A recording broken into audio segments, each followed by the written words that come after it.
bom dia. Aqui há umas semanas, ou se calhar foram uns meses, o tempo tem passado de uma forma estranha ultimamente, eu vi um filme, Top Gun. O filme é de 1986, é um filme quase tão antigo quanto eu, mas eu nunca tinha visto. Nunca tinha visto esse filme, e então eu tropecei no trailer do filme novo, que saiu esta semana, acho eu, e então resolvi ver o original, para depois daqui a outros 36 anos ver a versão que saiu ver a versão que saiu esta semana.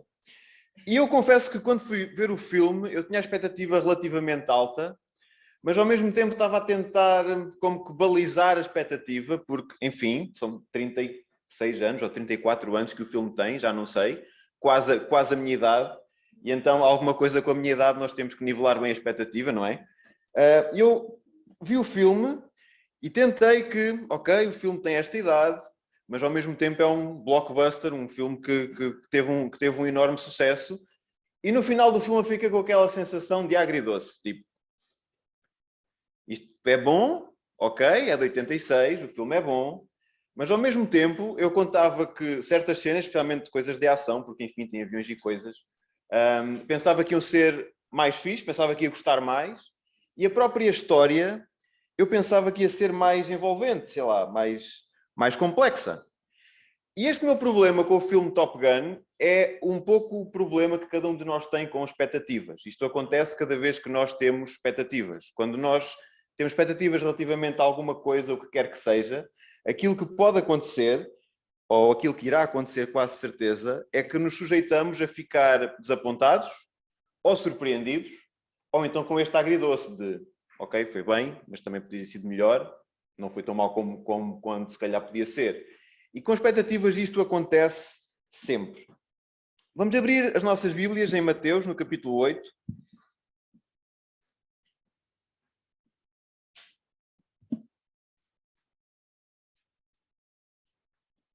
Mateus capítulo 8 e vamos ler dos versos 18 até 34.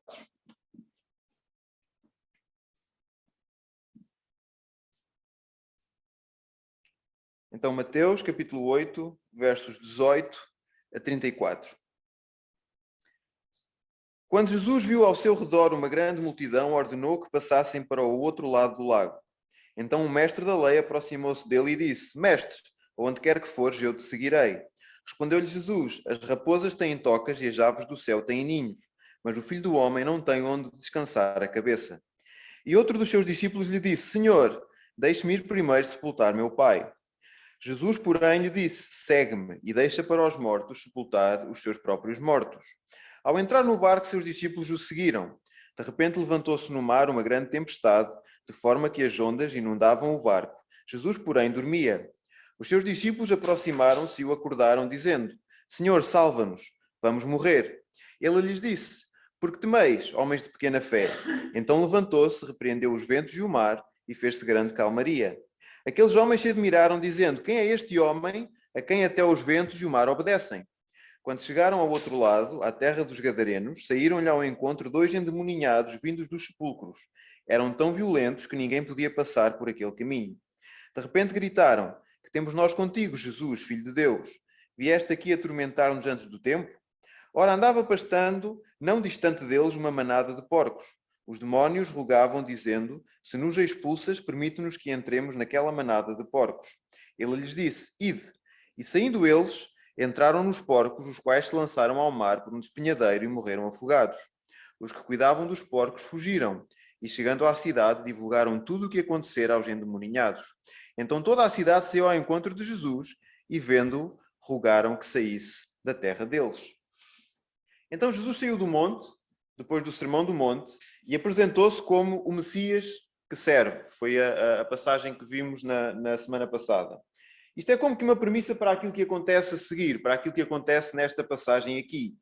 Nesta passagem, Jesus continua a dar-se a conhecer, a apresentar características bem específicas de quem ele é e qual é o objetivo dele, e também o que espera de quem o segue, ou de quem o quer seguir.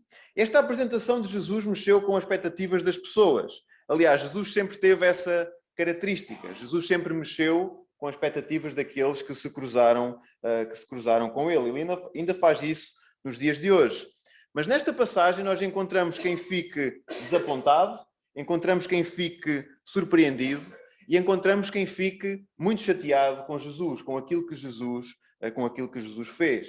Então, logo em primeiro lugar, nós temos uma conversa entre Jesus e duas pessoas, nos versículos 18 a 22.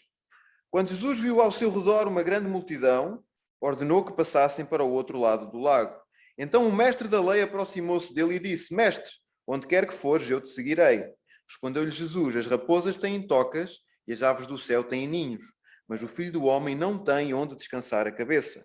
E outro dos seus discípulos lhe disse: Senhor, deixe-me ir primeiro sepultar meu pai. Jesus, porém, lhe disse: Segue-me e deixa para os mortos o sepultar os seus próprios mortos. Então, no versículo 19, nós temos um mestre da lei e no versículo 21 nós temos outro dos seus discípulos. A uma primeira vista, nós poderíamos ver que são duas pessoas completamente diferentes. Tipicamente, os mestres da lei são também conhecidos como escribas e, tradicionalmente, são oposição a Jesus. Tradicionalmente, não concordam com Jesus, não concordam com ele, nem com o seu ministério. Mas aqui nós vemos um mestre da lei diferente. Um mestre da lei que fala muito respeitosamente para Jesus. Ele trata-o por mestre. E parece que é realmente sincero. Ou então é alguém que procura enganar Jesus.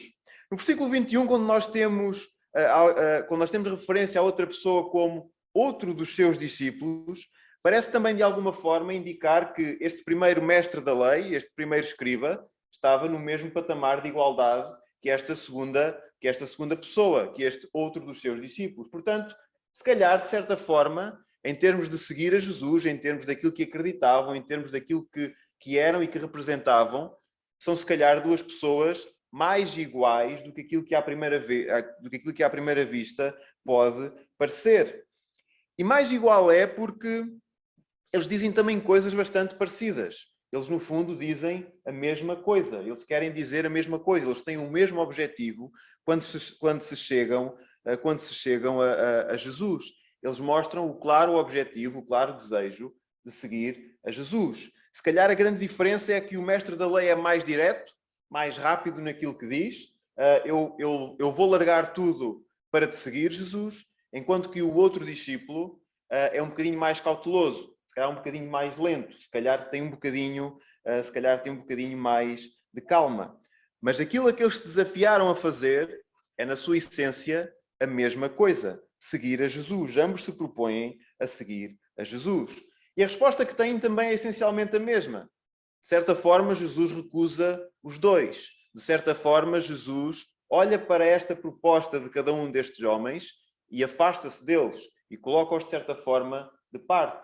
Recusa que eles sigam a Jesus. O mestre da lei diz que seguirá Jesus por onde quer que Jesus for, mas tem como resposta: as raposas têm tocas e as aves do céu têm ninhos, mas o Filho do Homem não tem onde descansar a cabeça.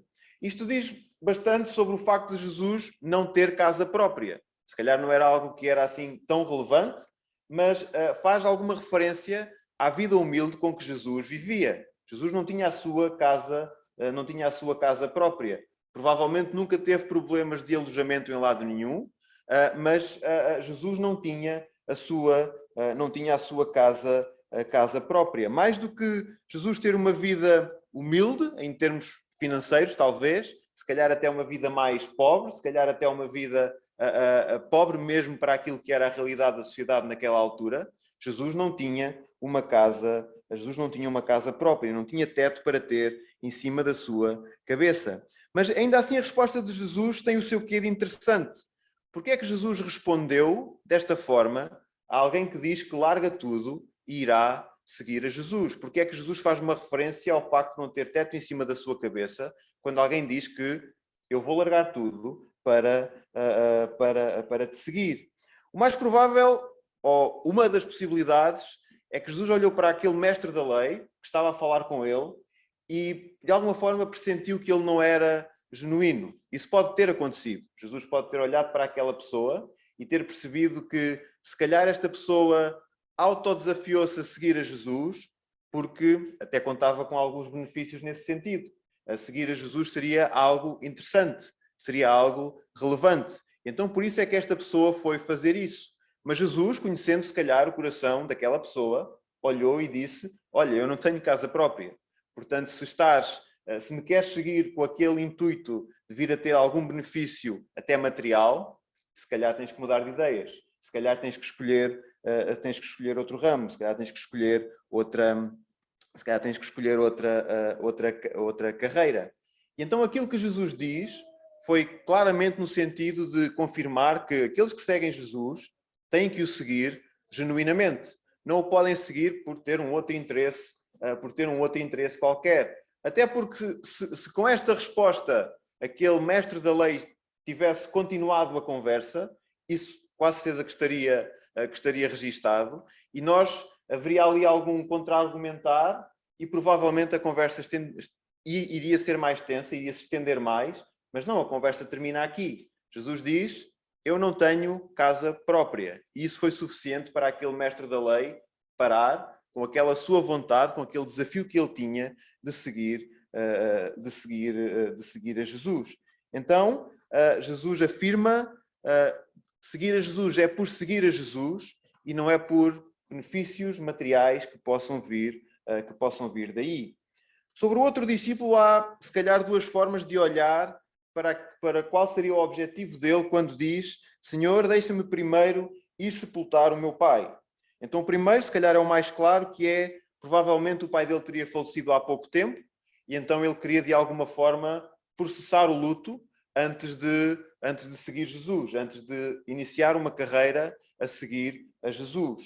A outra possibilidade é também que, se calhar, o pai estaria vivo e de saúde, mas provavelmente poderia ser alguém doente, ou poderia ser alguém idoso, ou os dois, não interessa, mas ele traçou o final da vida do seu pai como a meta para depois passar a seguir Jesus. De qualquer forma, a resposta de Jesus é clara: segue-me e deixa os mortos sepultarem os seus próprios mortos. Claro que não podemos olhar para esta resposta de Jesus literalmente. Os mortos não podem literalmente sepultar mortos. Os mortos são sepultados por alguém que esteja vivo. Mas aquilo que Jesus quer dizer é que deixa os mortos espirituais sepultarem os mortos físicos. Ainda Jesus não diz isto no sentido de que não se deve honrar os pais, de que aquela pessoa deveria simplesmente desprezar os seus pais e seguir a Jesus. Não é nesse sentido que Jesus está a falar, mas Jesus quer usar este termo chocante: deixa os mortos sepultarem os seus próprios mortos, para despertar também o interesse, ou para despertar a curiosidade, para desafiar também aquele outro discípulo a pensar. E Jesus usa várias vezes estes termos mais chocantes. Por exemplo, se o teu olho te faz pecar, arranca-o. Jesus é muito direto nestas coisas. E só a ideia de nós arrancarmos o nosso próprio olho é assim algo um bocadinho estranho e assim um bocadinho extremo. Mas aquilo que Jesus quer dizer é que a prioridade tem que estar bem definida. E mais uma vez aponta para a questão da genuinidade de quem segue a Jesus. Quem segue a Jesus tem que o seguir de coração e tem que seguir por aquilo que Jesus é. De qualquer forma, as respostas que Jesus dá a este mestre da lei, a este outro discípulo, indicam claramente que seguir a Jesus é algo que exige ou implica sacrifícios pessoais e que podem custar até muito. Provavelmente estas duas pessoas chegaram ao pé de Jesus e pensavam, ou com aquela expectativa de que Jesus: sim senhora, tudo bem, vi já atrás de mim, o que é? Quer esperar que o teu pai morra? Tudo bem, não há problema. E provavelmente eles contavam com alegria da parte de Jesus. Mas não foi essa a resposta que eles obtiveram. Eles não foram recebidos de braços abertos e com grande alegria. A resposta que eles tiveram não foi nada neste sentido. E o desapontamento deles também deve servir como lição para nós. Nós devemos ter bem claro nas nossas vidas que, apesar de termos uma salvação que é completamente gratuita, seguir a Jesus tem o seu preço. Seguir a Jesus Custa. Peço desculpa. Custa porque nós, por vezes, somos colocados em posições difíceis. Custa porque nós, por vezes, temos que ser impopulares. Custa quando olham para nós e dizem que nós somos demasiado conservadores, que defendemos ideias que não devíamos defender, que defendemos ideias que são retrógradas, que defendemos leis, que não defendemos leis que são mais progressistas. Eu estou a chorar porque aconteceu-nos há bem pouco tempo algo muito parecido lá, a mim e à Marta, e então este tema é sensível. As folhas já estavam molhadas antes de eu aqui chegar, portanto, essa parte já está assim. Portanto, eu acredito que não sou a única pessoa que sabe disto. Eu acredito que de quem aqui está, todos nós sabemos que seguir a Jesus custa. Nós sabemos que temos uma salvação que é gratuita e graças a Deus por isso, graças a Deus porque podemos celebrar isso ainda há pouco, mas seguir a Jesus tem o seu custo. Seguir a Jesus custa. Eu acredito que não é novidade para ninguém, mas ainda assim é algo que nós devemos procurar sempre não nos esquecermos. Seguir a Jesus custa. Seguir a Jesus tem o seu preço. E não é só uma questão de ter ou não telhado por cima da nossa cabeça. É uma questão de que a sociedade olha para nós de uma forma diferente. Que a sociedade olha para nós como aqueles que defendem coisas que não fazem sentido no século XXI.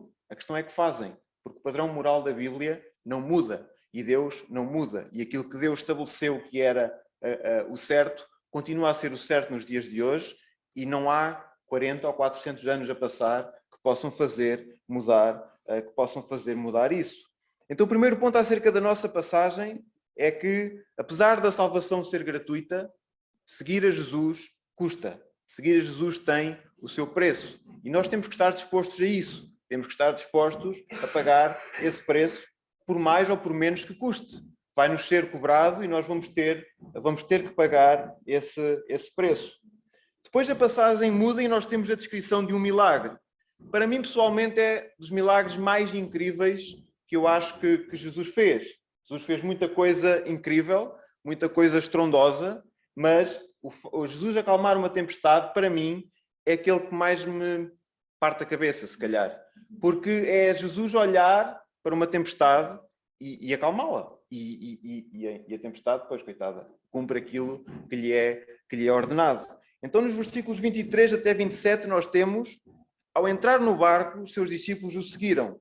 De repente levantou-se no mar uma grande tempestade, de forma que as ondas inundavam o barco. Jesus, porém, dormia.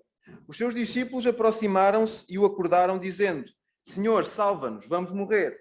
E ele lhes disse: por que temeis, homens de pequena fé? Então levantou-se, repreendeu os ventos e o mar, e fez-se grande calmaria. Aqueles homens se admiraram, dizendo: quem é este homem que até os ventos e o mar obedecem? Então o mar da Galileia é um mar muito temperamental. É como a minha Marta lá em casa. Então de um momento para o outro parece que se levanta vento e parece que se levanta uma forte tempestade, assim do nada.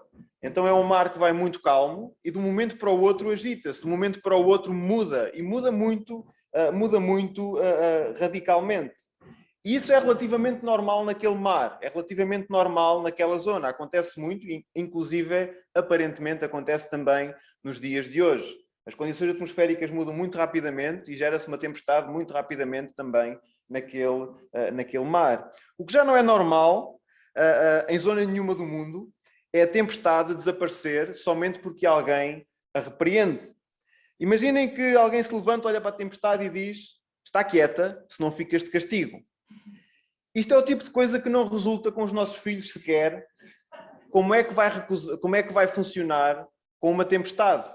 Como é que vai funcionar olhar para uma tempestade, está quieta, sossega, tem calma, se não vais para o quarto, ficar fechado um bocadinho e a tempestade obedece? Como é que isto é possível? Como é que isto foi acontecer?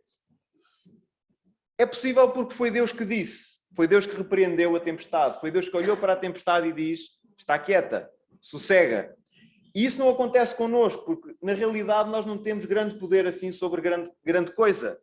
A nossa autoridade sobre os nossos filhos choca diretamente com o livre-arbítrio deles e nós muitas vezes saímos a perder. se calhar vou arriscar que a grande maioria das vezes saímos a perder. Mesmo quando ganhamos, nós não temos uma vitória absoluta. Há ali qualquer coisa que depois nos vai cobrar logo a seguir. Mas isso não acontece com Jesus. Ele tem todo o poder sobre todas as coisas, então olha para a tempestade, repreende-a, e a tempestade toma o seu lugar e acalma-se. Porquê? Porque Jesus tem todo o poder sobre todas as coisas. Ele consegue fazer qualquer coisa, independentemente daquilo que seja, porque ele tem todo o poder acima de todas as coisas. Não há nada, o que quer que seja, sobre o qual Jesus não tenha todo o poder. E foi por isso, e só por isso, que o repreender da tempestade teve sucesso. No entanto, antes de Jesus repreender a tempestade, há uma frase interessante. No início do versículo 26, ele lhes disse: porque temeis, homens de pequena fé. Esta pequena fé, eu creio que não se refere à quantidade de fé da parte dos discípulos, se nós fôssemos a medir, se calhar em litros ou assim, não é uma questão de quantidade de fé que os discípulos tinham ou deixaram de ter, porque era uma fé que não tinha capacidade para afastar aquela tempestade, mas se calhar é fé no sentido de que eles não tiveram fé para conseguir sacudir o medo que sentiam. Eles não tiveram fé suficiente para não sentir medo naquela situação em que eles estavam. Claramente que eles tinham fé que Jesus era capaz de os livrar daquela situação, porque eles foram ter com Jesus, eles foram acordar Jesus, portanto eles sabiam que Jesus seria aquele que iria resolver, ou que tinha capacidade para resolver aquele grande problema que estava ali à volta daquele barco, mas eles não tiveram fé que sacudisse o medo que eles sentiam naquele momento por estarem no meio de uma tempestade. E ainda apesar da fé que eles tinham em Jesus, portanto eles foram ter com Jesus porque acreditavam que Jesus era aquele que ia resolver aquele problema, eles ficaram completamente boquiabertos com aquilo que aconteceu de seguida. Então, como não?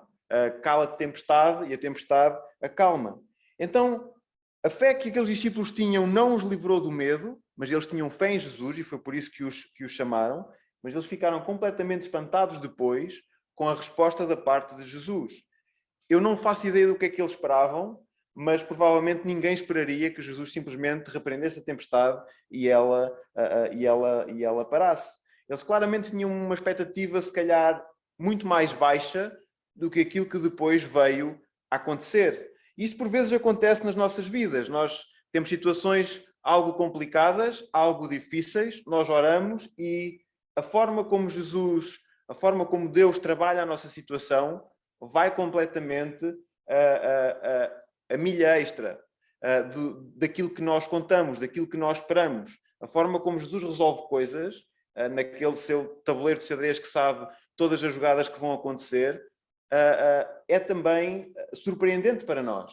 Nós não conseguimos olhar e ver aquela forma de sair daquela situação, mas Jesus consegue, porque tem todo o poder e porque sabe todas as coisas. E então nós também muitas vezes ficamos surpreendidos com aquilo que Jesus faz nas nossas vidas. Ficamos admirados, porque Ele tem todo o poder acima de todas as coisas e mesmo assim consegue surpreender-nos.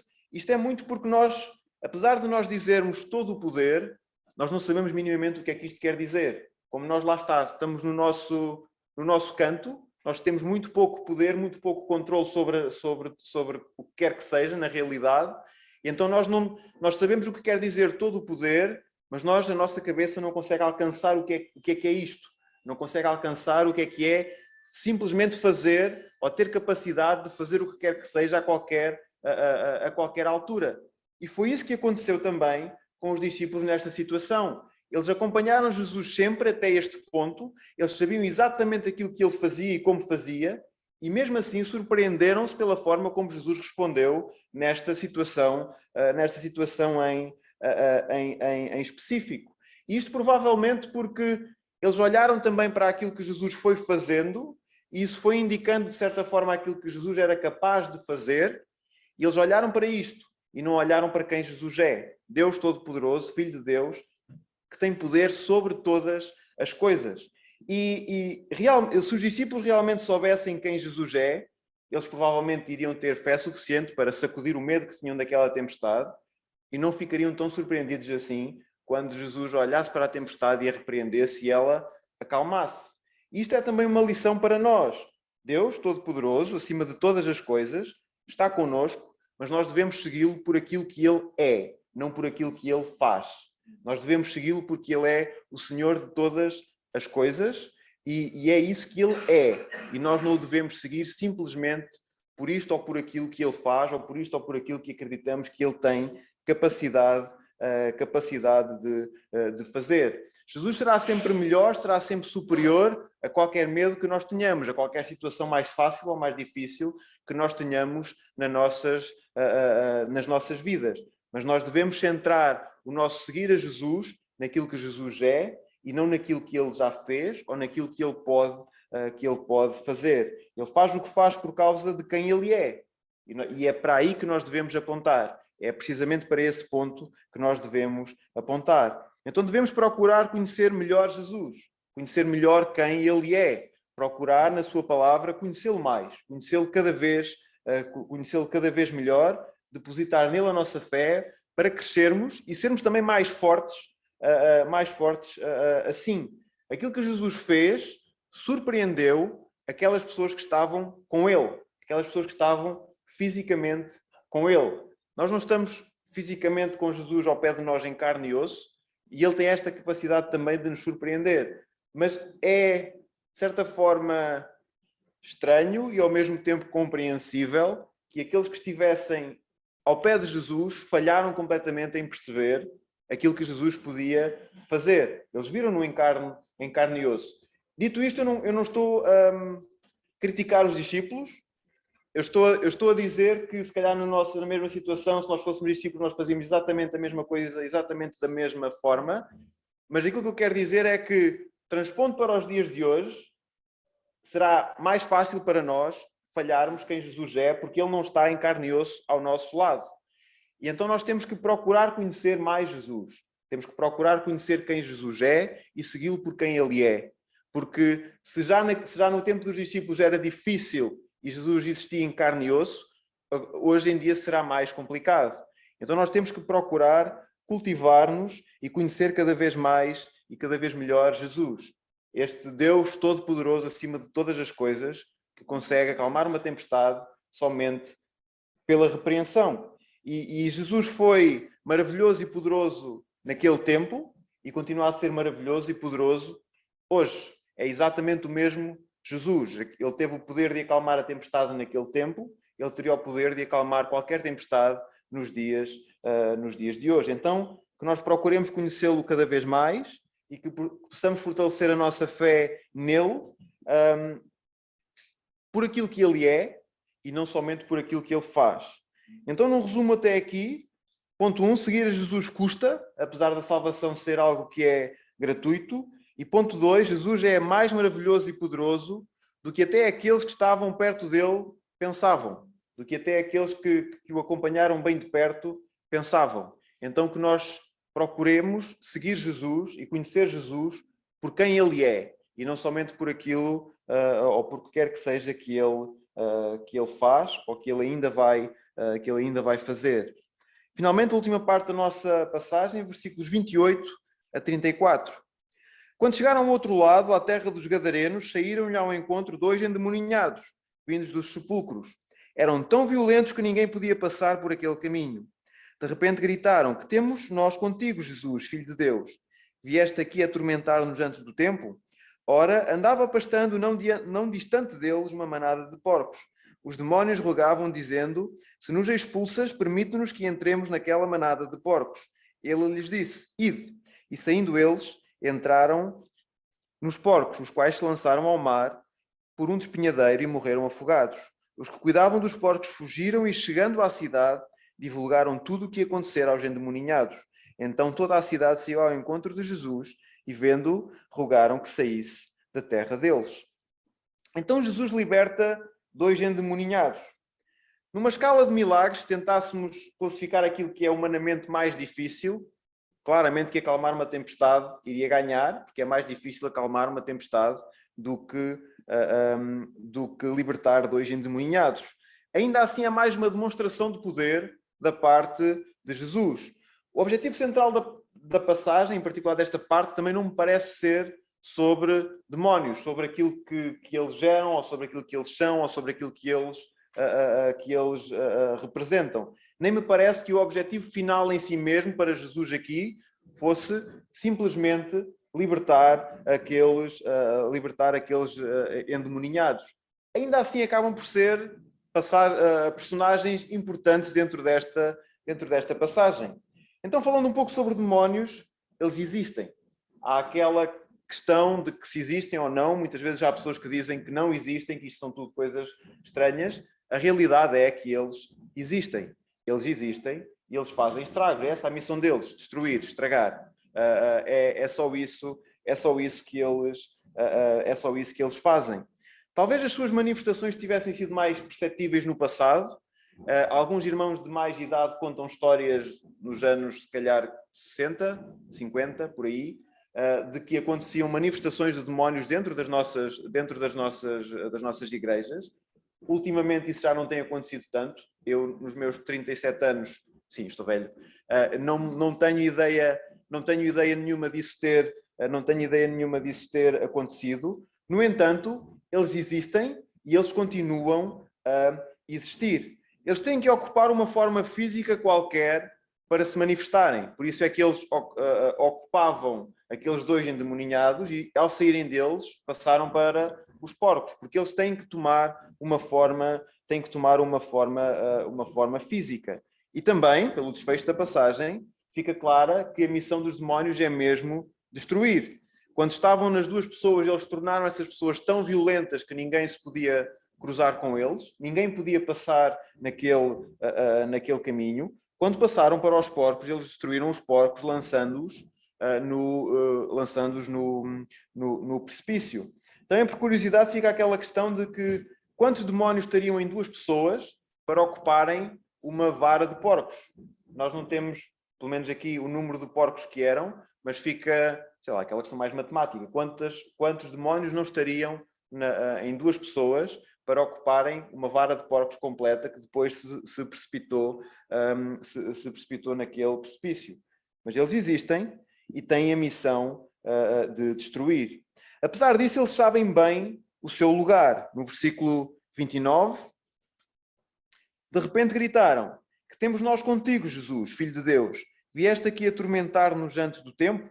Eles viram Jesus e claramente sabiam que era Jesus quem mandava. Eles sabiam que era Jesus que era o Senhor. Eles sabiam que era Jesus que tinha todo o poder.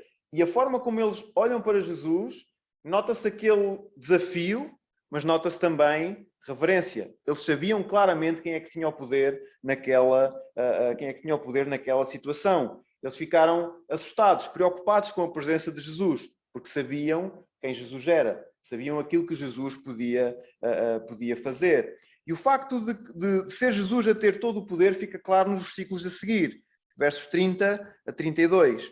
Ora, andava pastando não distante deles uma manada de porcos. Os demónios rogavam, dizendo: se nos expulsas, permite-nos que entremos naquela manada de porcos. Ele lhes disse: ide, e saindo eles entraram nos porcos, os quais se lançaram ao mar por um despenhadeiro e morreram afogados.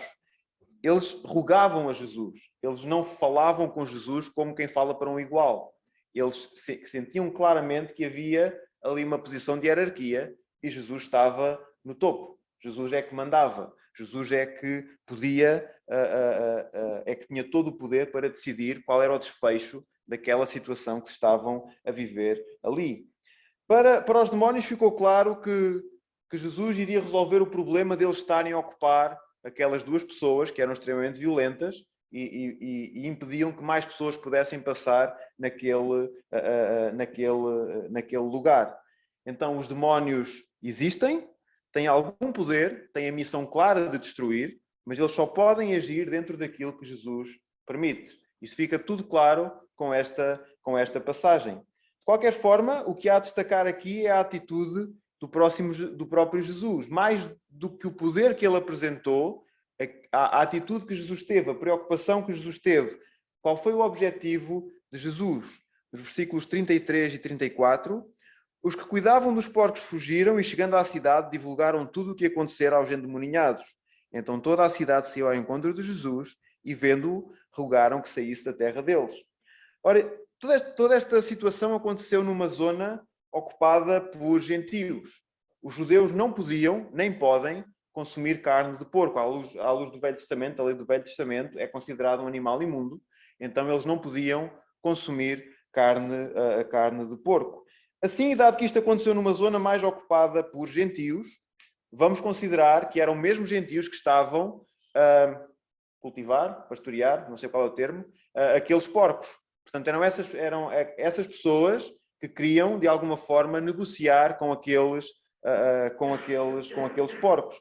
Apesar de serem gentios, ou apesar de podermos assumir que eram gentios, não era inteiramente correto eles terem uma cultura de porcos ao pé de judeus, porque eles sabiam que os judeus não podiam consumir carne de porco, porque pela sua lei era considerado um animal imundo. De qualquer forma, o que acontece é interessante. Os porcos são destruídos e aquelas pessoas expulsam Jesus da sua terra, da terra em que eles estavam. No versículo 33, nós lemos que quem cuidava dos porcos foi até à cidade e contou aquilo que aconteceu aos endemoninhados. Ou seja, toda a gente da cidade, assim como quem cuidava dos porcos, sabia agora que aqueles 2 endemoninhados violentos que impediam que pessoas passassem naquela zona eram agora livres. Agora seriam pessoas normais. Não seriam mais violentos. Portanto, já se podia passar naquela rua outra vez. Já se podia passar naquela zona outra vez. Todos eles sabiam disto. Todos eles sabiam que era isto que tinha acontecido. Todos eles sabiam que esta era a nova realidade. Aqueles 2 endemoninhados já não eram mais aquelas pessoas violentas naquele sítio. Então, eles já estavam livres e aquela zona que eles ocupavam, em que mais ninguém podia passar, também já estava livre.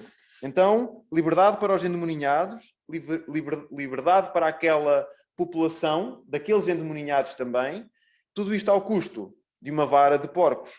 Mas a reação da população foi olhar para a carteira.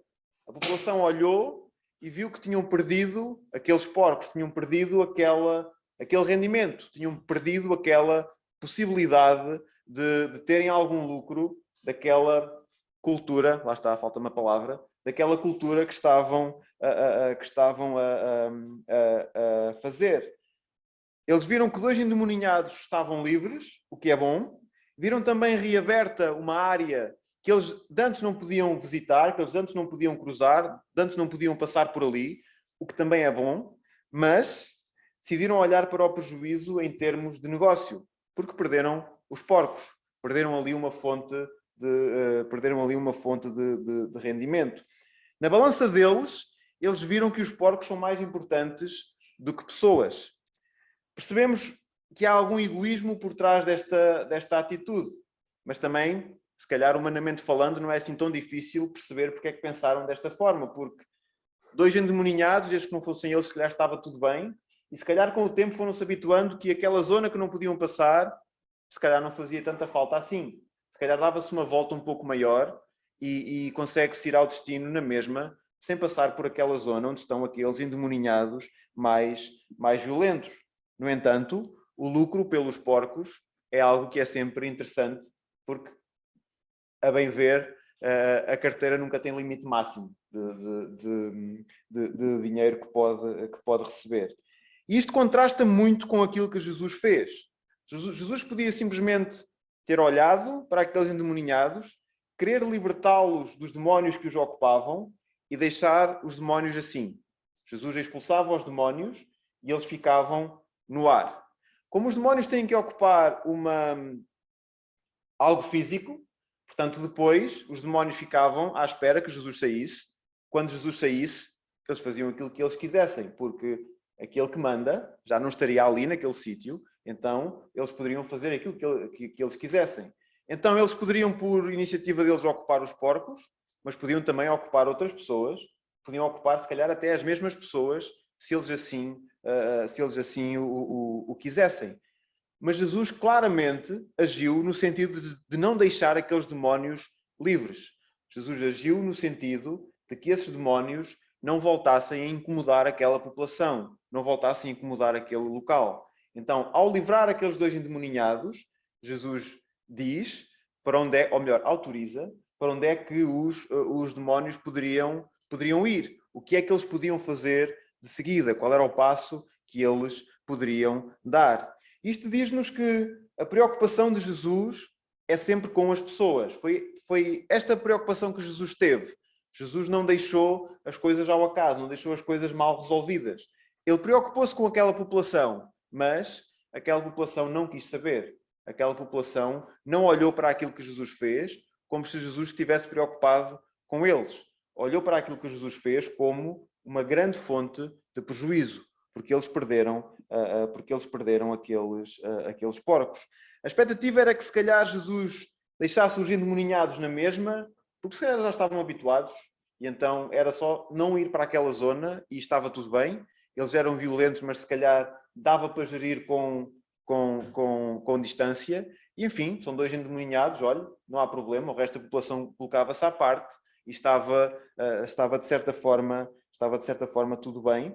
Ou então eles se calhar queriam que Jesus fosse resolver aquele problema porque não se importavam que dois endemoninhados fossem libertos, mas não queriam, acima de tudo, perder os porcos ou se calhar perder qualquer outra fonte de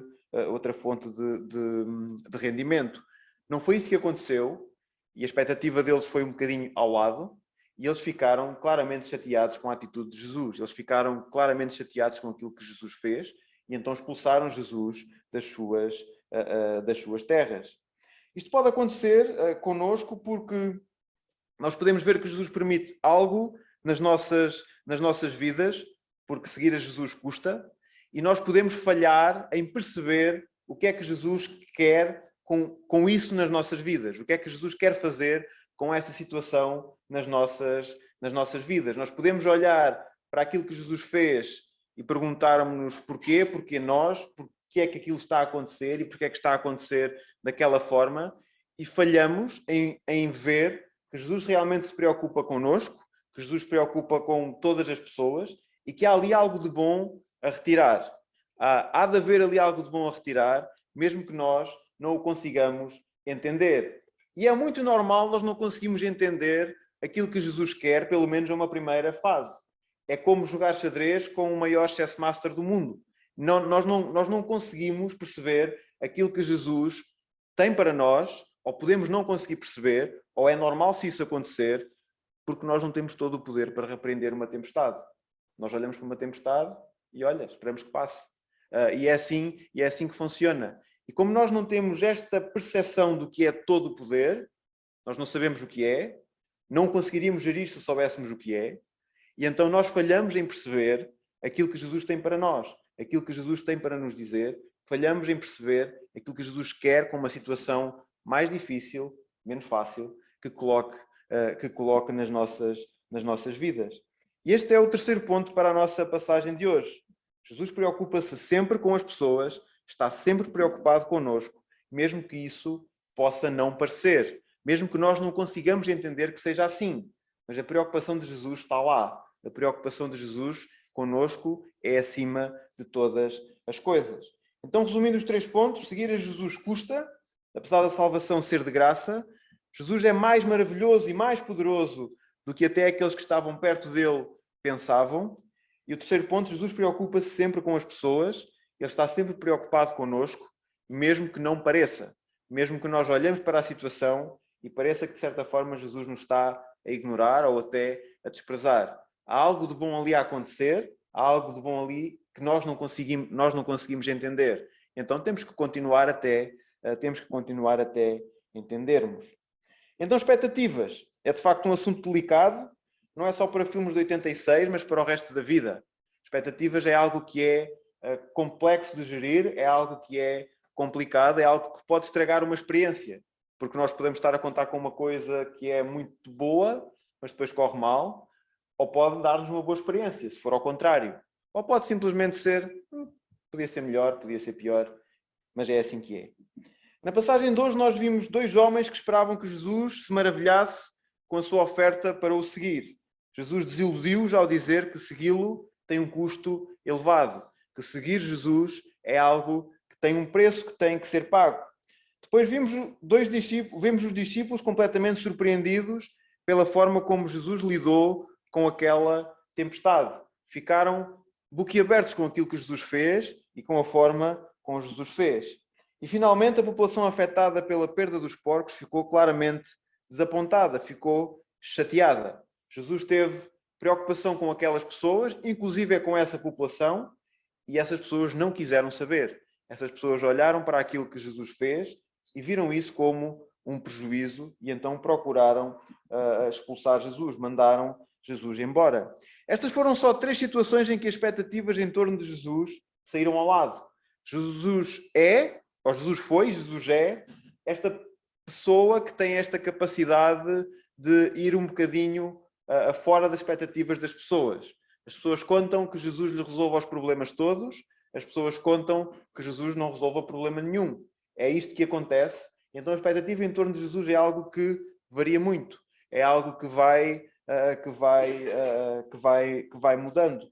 Jesus é difícil de prever, e isso aconteceu nestas situações. Mesmo assim, independentemente das expectativas que cada um de nós tem para Jesus, e independentemente do momento da vida que nós atravessamos, que nós saibamos sempre que, por Jesus, a salvação é-nos gratuita, mas segui-lo custa, tem uma fatura. E então nós temos que estar prontos a pagar essa fatura. E esta vem com o número de contribuinte certinho, portanto vem para nós e é para nós pagarmos. Esta fatura é mesmo assim, é para nós pagarmos. Segundo ponto, Jesus é mais maravilhoso e mais poderoso do que nós imaginamos. Os discípulos acompanharam Jesus e viram aquilo que Jesus fez e mesmo assim ficaram de queixo caído quando viram uma tempestade a acalmar. Porque Jesus tem todo o poder. E nós não percebemos o que é todo o poder, mas Ele tem. E eles maravilharam-se com aquilo que Jesus fez, e isso pode acontecer e vai acontecer nas nossas vidas também. Nós vamos olhar e vamos perceber e vamos ficar maravilhados com aquilo que Jesus faz nas nossas vidas. E ainda ao terceiro ponto, Jesus preocupa-se sempre connosco. Mesmo que não o entendamos, Ele faz sempre o que é melhor para nós. Então que nós tenhamos isto na nossa mente, no nosso coração, sempre. Que Jesus deu-nos uma salvação gratuita, mas que custa, que Jesus é poderoso acima de todas as coisas e que acima de tudo Ele se preocupa sempre connosco. E então que sigamos este Jesus, que sigamos-lo por aquilo que Ele é.